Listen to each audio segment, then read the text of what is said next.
Hello student, I am a geography teacher. Today I'll discuss about the remaining portions of class 10, the first chapter, the wildlife resources, forest and wildlife resources.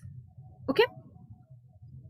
So student, आपको अगर geography और आपकी जो science की subject की notes आपको ज़रूरत है तो जल्द से जल्द हमारी जो ऑफिशियल वेबसाइट है जो लीडिंग स्टडी की वहाँ पे जाइए और आप ऐसे भी कर सकते हैं कि गूगल प्ले स्टोर में जाके हमारे लीडिंग स्टडी ऐप डाउनलोड भी कर सकते हैं और सारे के नोट्स परचेस भी कर सकते हैं, ठीक है। और इम्पोर्टेंट जो नोट्स है उसको पढ़ाई भी कर सकते हैं बहुत ही चीप रेट में। ओके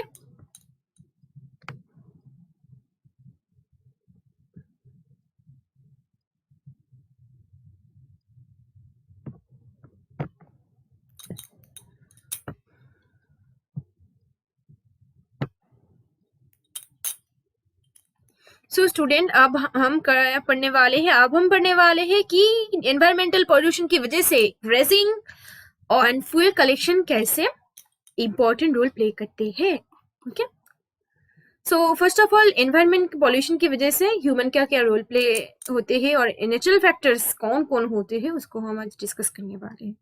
सो देखो स्टूडेंट, ए है मानो एक ग्रेजिंग एरिया और एक है पैस्चर लैंड, ठीक है। पैस्चर लैंड में क्या होते हैं, ठीक है आपने, पैस्चर लैंड में होते हैं ग्रास, ठीक है। और जो डोमेस्टिक एनिमल होते हैं स्टूडेंट वो बहुत ग्रास खाते हैं, ठीक है।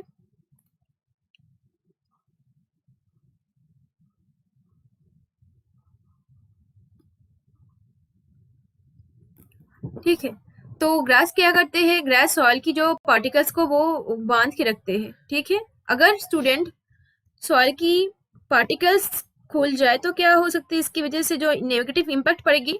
सो जो स्टूडेंट यहाँ पर जो सॉइल पार्टिकल्स है वो जाके अल्टीमेटली एक रिवर में जाके गिरेगी और रिवर की जो वाटर होल्डिंग कैपेसिटी वो काफी ज्यादा कम हो जाएगी, इसकी वजह से फ्लड हो सकती है। ओके, और स्टूडेंट फ्लूइड कलेक्शन क्या होती है स्टूडेंट,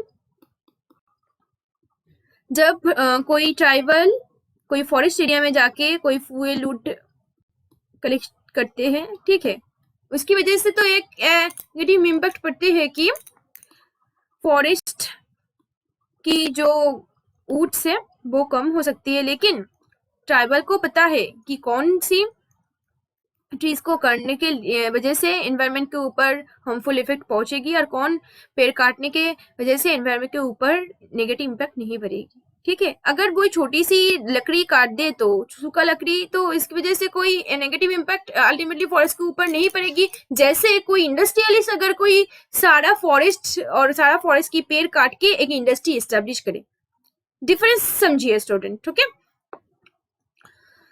सो इंडस्ट्री एक्सपेंड करने की वजह से भी काफी ज्यादा एनवायरनमेंट के ऊपर हार्मफुल इफेक्ट पहुंच सकता है। अगर कोई ट्राइबल एक लकड़ी काटे और उसकी चूल्हा जले, ठीक है, तो फिर से वो जो ट्रीज है वो जर्मिनेट हो सकते हैं, लेकिन अगर पूरी रूट से ही वो पेड़ काट दिया जाए तो कैसे वो जर्मिनेट करेगी, ठीक है। सो इंडस्ट्रियल जब एक्सपेंशन होती है कोई भी फॉरेस्ट में, अगर कोई इंडस्ट्रियलिस्ट एक फॉरेस्ट में जाके कोई इंडस्ट्री एस्टेब्लिश करेगी, वो तो सूखा लकड़ी नहीं काटेगी ना, तो पूरा के पूरा वो फॉरेस्ट ही काट देगी, ठीक है, फॉरेस्ट की पेड़ को। सो इसकी वजह से एनवायरनमेंट के ऊपर हार्मफुल इफेक्ट पहुंच सकता है। Okay,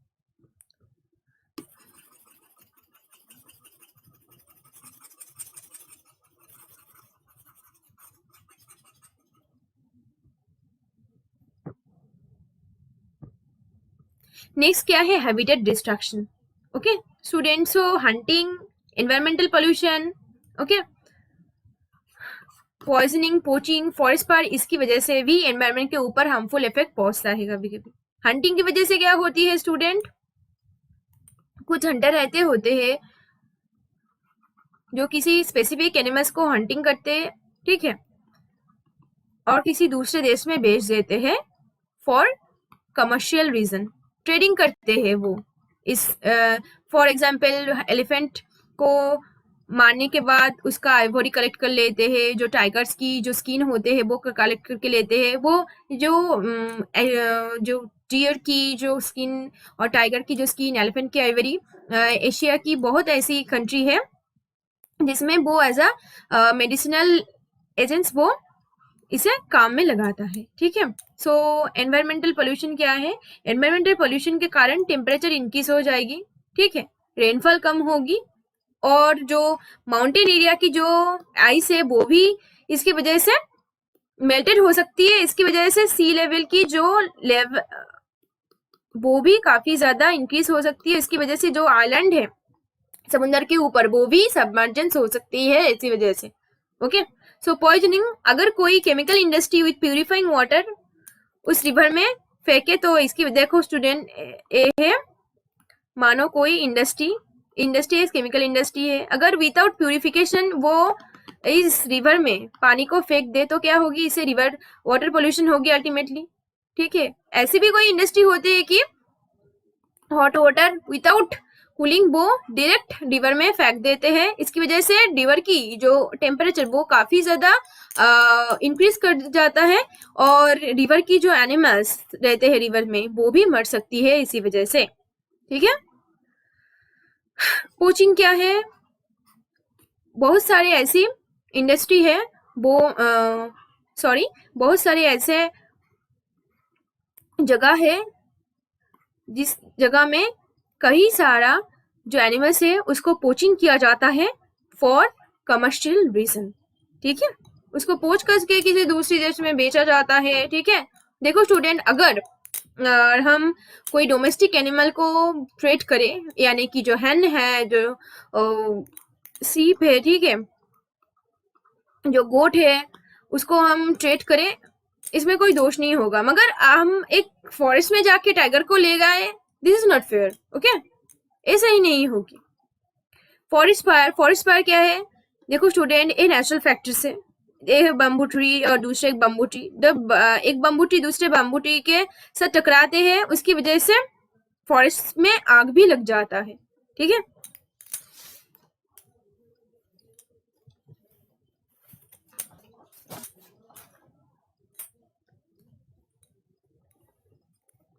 so impact of destruction on forest and wild life. So इस डिस्ट्रक्शन की वजह से फॉरेस्ट के ऊपर क्या है, हार्मफुल इफेक्ट पहुंचता है, इसके वजह से आज हम डिस्कस करने वाले। Half of the natural forest are gone, इसकी वजह से इंडिया की जो फॉरेस्ट लैंड हाफ वो ऑलरेडी डिस्ट्रॉय हो चुके हैं।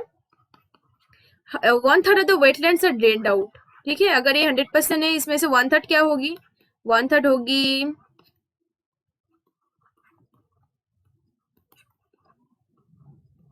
33.33%, यानी कि 100 में से 33.33 लैंड ऑलरेडी वॉश आउट हो चुके हैं, ठीक है। जो वेटलैंड है, वेटलैंड मीन्स जिसके ऊपर पानी रहता है, ठीक है, वो है wetlands. 70% of surface water bodies are polluted. Surface water bodies यानी कि आज के ऊपर जो वाटर बॉडीज है, आई मीन जो पॉन्ड है, जो लेक है, ठीक है, वो भी उसकी पानी भी इसी वजह से पॉल्यूटेड हो जाती है कभी कभी। एंड 40% आर मैंग्रोव और वाइप आउट। जो सुंदरबन रीजन में वो मैंग्रोव ट्री होते हैं, ठीक है। सुंदरबन रीजन कहाँ पर है स्टूडेंट? देखो यहाँ पर है सुंदरबन रीजन, मैंग्रोव ट्री है, इसी टाइप की जो रूट्स दिखते हैं, जो इंटरमिंगल है मैंग्रोव ट्री की जो रूट है वो वाइप आउट हो सकती है, ऑलरेडी हो चुके हैं। Loss of cultural diversity. So environmental pollution की वजह से जो कल्चर डाइवर्सिटी होते हैं उसको आज हम डिस्कस करने वाले हैं। फर्स्ट ऑफ ऑल कल्चर के ऊपर क्या डिपेंड करता है, ठीक है। सो देखो स्टूडेंट, बहुत सारे ऐसी ट्राइबल है, ठीक है, वो स्पिरिचुअल पर्पस की वजह से फॉरेस्ट के ऊपर डिपेंड करता है, ठीक है। वो फॉरेस्ट को एज अ वर्शिप वो पूजा भी करते हैं, ठीक है। सो उसका कल्चर फॉरेस्ट और एनवायरमेंटल पोल्यूशन की वजह से हैम्पर भी हो सकते हैं, ठीक है। नेक्स्ट क्या है? वुमेन, ठीक है। वुमेन के ऊपर कैसा इम्पैक्ट पड़ सकता है? देखो स्टूडेंट, आज भी हाउस होल्ड एक्टिविटीज जो है वो वुमेन की रिस्पॉन्सिबिलिटी होती है, ठीक है। सो वुमेन क्या करती है?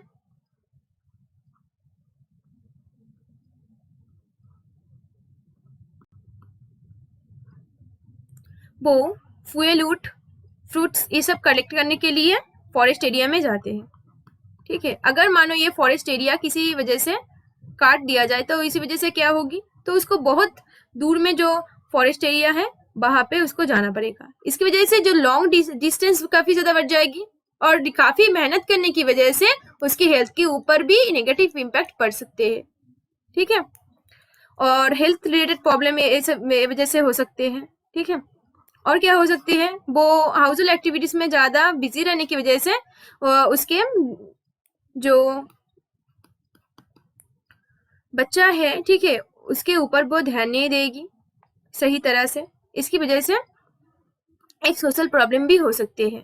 ठीक है, और हम लोग सब लोग जानते हैं कि ट्राइबल की सारी livelihood depend on forest for collection of foods, fuels, fuelwood, fruits. ठीक है, ट्राइबल जो होते हैं वो फॉरेस्ट के ऊपर डिपेंड करता है for their livelihood and for collection of fuelwood and fruits etcetera.